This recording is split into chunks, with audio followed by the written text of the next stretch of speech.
I prepared a chart. And this is a chart that I think says in another way what he so profoundly provided us today. This chart to me represents beautiful, educated, moneyed black people all over America. It could represent black organizations, it could represent black churches, it could represent black social and civic organizations.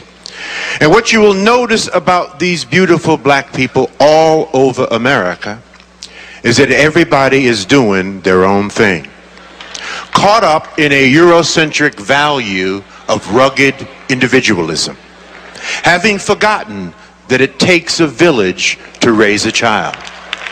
There is no power here, brothers and sisters.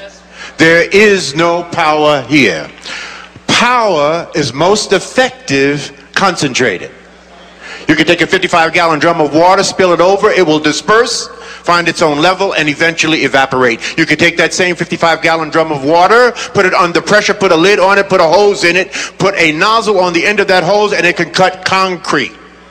There is no power with us being disconnected. See, there's nothing wrong with dispersion. I live in Cleveland, you live in Atlanta. We have folk in the Caribbean, we have folk in Africa. That's dispersion. That's okay, but we do not have to be disconnected. We are a disconnected people. We are powerless in disconnection.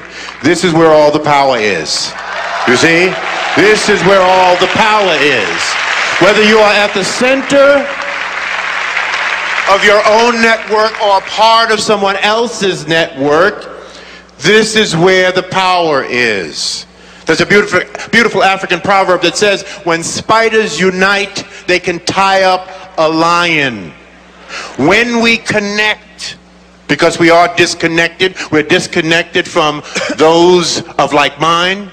We're disconnected from the best practices in our community. I don't care what it is that you want to do, what profession you want to engage in, what business you want to get into. I can introduce you to brothers and sisters all over America they are doing it to death. You just don't know who they are. You are disconnected from them. There is no power in disconnection.